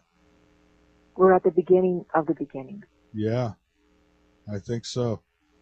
Absolutely. So why don't you tell everybody once again where they can get the book and any other information that you'd like to put out there. By all means, go right ahead. And if there's anything else you want to touch on, we still got a few minutes if you like. Okay, Michael. If they'd like to receive a free audio version of A Teacher Appears, they can go to IamAmerica.com or to LoriToye.org, and that's LORITOYE.org. If they want to get any information about the prophecies that we've shared and talked about in this program and some of the spiritual information as well, they can go to LoriToye.com. And I have tons of free information. And there they'll also find links to my YouTube station and also to my Earth Changes blog, which you can have really a great time going through and reading all the different news articles I've been collecting for the last 6 years on Earth Changes. Awesome. So there's a ton of information out there that we're offering. Well, I'm glad that we crossed paths because very interesting. I love the book, and I would love to have you on again in the near future, and maybe you could give us some updates. Absolutely, that would be terrific. I have 2 more books in this trilogy, so hope we get to talk about that then. All right, sounds good. And we've got you linked up over on latenightinthe.midlands.com, and we'll keep you linked up. We'll put your links over on our link page for everybody to get to you. And I thank you very much for being on today. Oh, thank you, Michael. It was a pleasure. Okay, well, you have a good night, and till next time, thank you. Take care now. All right, bye-bye. Okay, bye-bye. Everyone.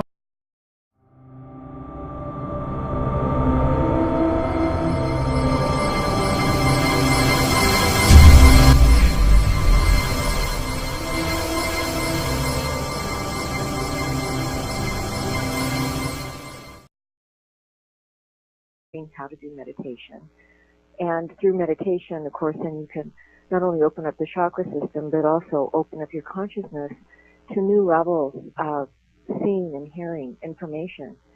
And through that process, I also read many of the biographies of the master teachers, which really display their overall archetypes of consciousness. But they were very beautiful stories about love, about loss, about courage, victory, all of these amazing stories that really inspired me.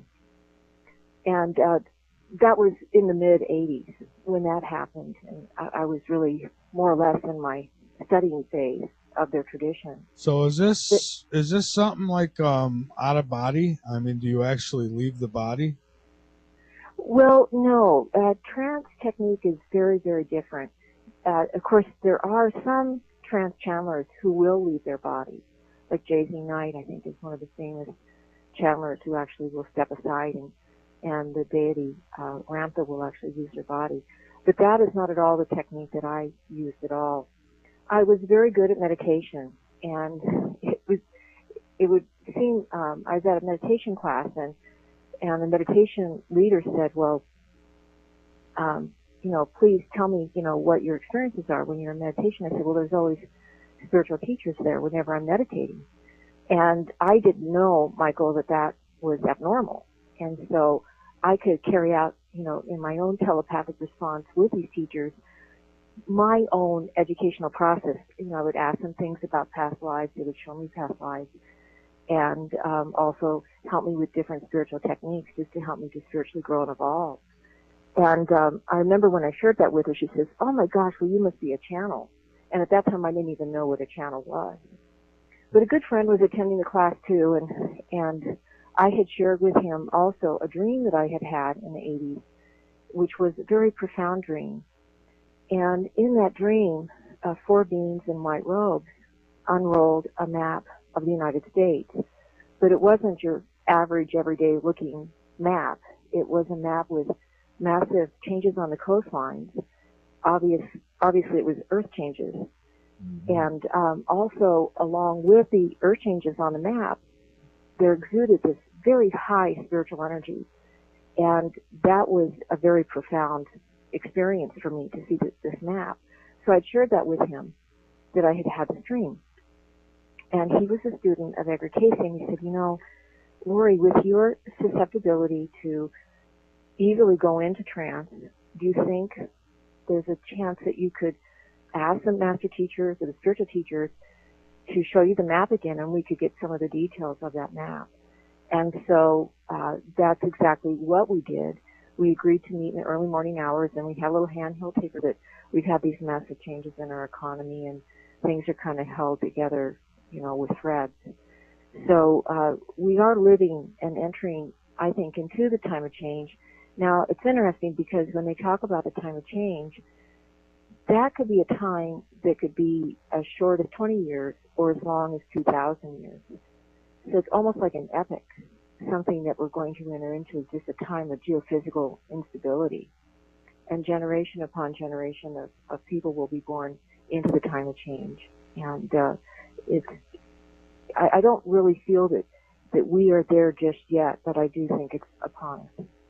There are a lot of changes. I mean, earthquakes are up. I don't know if it was 7,000%. I think somebody had told me yesterday. And then the storms. I mean, here in South Carolina, we've gotten rain continuously, all but maybe a few days for the last 3 months. So the weather's changing. Then we're hearing people worry about shark attacks. Well, now I find that there's these squids that are migrating because of the temperature changes in the water. I mean, people think about because the thermohaline, which is, regulates by the salinity of the ocean water, that's also something we need to have major concern about, because as these freshwater glaciers and icebergs melt, then we are actually altering that whole ocean conveyor belt.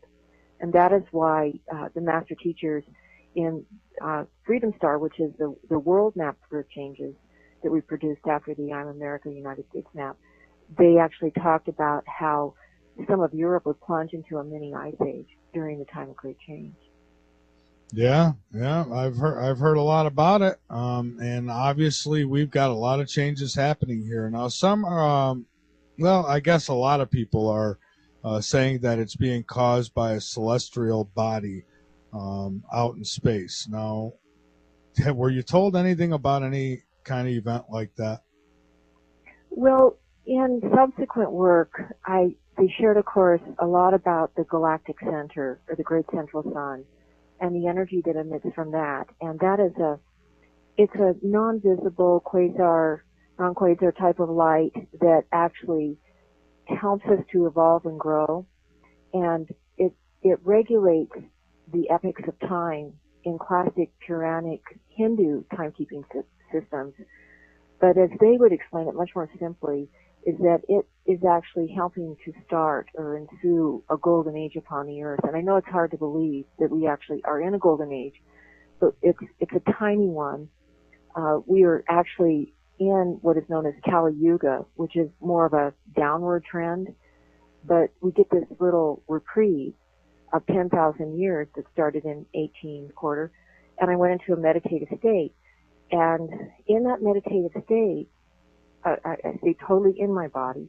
And when the teachers would appear, then I would say, well, they're here. And then we would begin this process of asking them questions, me kind of going back and forth, almost like talking on a telephone would be the best way to describe it. But as the process ensued for me, and I was able to develop my ability to transmit information, it became much more seamless. And now this is an area that I'm really interested in. So what type of events are we talking about here? How much can you rely on the information, obviously? Let's start here. There's always going to be those groups out there that feel like any kind of channeling is evil. Now, I don't feel that way. I don't believe that. I think it's, these are gifts to be able to do these things. But how do you know? How can you be sure the information you're getting is... Well, in A Teacher Appears, this book describes totally my whole process of how I began to channel, actually how I integrated my process. And in one of the chapters, I think it's about midway, I thought, well, what if this isn't of the light? And so I began to question the master teachers myself telepathically and saying, I want you to show me your light. And so readers can read those sections. And when I would do that, then they would, of course, show me their white, effulgent light. And so, of course, I proceeded without fear on that issue alone. I see. Okay, good enough for me. So now, what causes our coastlines to be changed so drastically? Well, the I'm America map is really a fascinating prophecy. And of course, prophecy is something that is always given to us ahead of time so that we can make positive changes now to possibly lessen or ameliorate their probability altogether. But it was a very drastic message. And the I'm America map itself shows major cities like Seattle and Los Angeles, Houston, Miami, New York all underwater. And it wasn't so much that it was about the big one hitting California. What they did is that they described a series of events that they said could possibly happen. But again, they always say engendered, in your consciousness, in the choices that you make, is the ability to change this for the greater good. But they always would point out to us that we should look always in the series of events that they prophesied, reference points. And in the teacher appears, they were very clear about this. And what a reference point is that it's a position in the landscape of the now, or the ever-present now, where one can evaluate or weigh probability. And so they say, place your reference points so you can initiate comparison between these actual events, prophesied events, and then again the possibility of the timing. They did say, look for these events before the great purification, the great changes would happen. And they said to first look at how the United States economy is, because they felt that there would be some sort of an overall, not crash of the economy, but a total weakening of the U.S. economy that then would later on affect the entire world. The second thing that they said to look for is overall global warming. And they said that excess water in the ecosystem would cause a lot of problems with the spinning of the earth. And that the spinning of the earth and that excess water could cause activation of tectonic plates, and we'd end up getting worldwide earthquakes. And of course, that's last happening. but not least, then they talked about a possible meteor that was coming to the earth, and that its impact would also cause further activation of tectonic plates. Now, did they say that it's possible this stuff happens, or because I mean, a lot of the stuff that you're talking about is actually happening now as we speak. Well, exactly, which is why I decided that I wanted to publish a Teacher Appears. It was a lot of ancillary material that accompanied the I'm America map, and in our eagerness 20 years ago to publish the Earth Changes material and then all the subsequent Earth Changes information that, came along with it, it kind of went by the wayside because we just felt like, well, this isn't as important to get out. But now I see that events are accelerating. We have seen several of these reference points, if you will, start to trigger off. And I just think it's very important to share all the information that is there. And the Teacher Appears is the first of a trilogy of that kind of beginning information to help people to spiritually grow and evolve and to deal with these times of changes. I see, and I've got a lot more questions also, but have you been following? I just caught wind of it before I came on the air of this tsunami or giant tidal wave that hit China. No, I didn't. I did try to get onto Google News right before the interview, but I hadn't seen that. What has happened? Well, that's why I was asking you. I'm not sure. I got some friends in the chat who are saying China is pretty much going through some bad stuff right now. So I don't know. Maybe it's something we could check out on the break, I guess. Absolutely. Well, of course, we're living in a time where a lot of massive changes are possible. I think the biggest change that we're facing right now, of course, is global warming, with 95% of all of our icebergs melting. That's very apparent what is happening. Of course, we all know.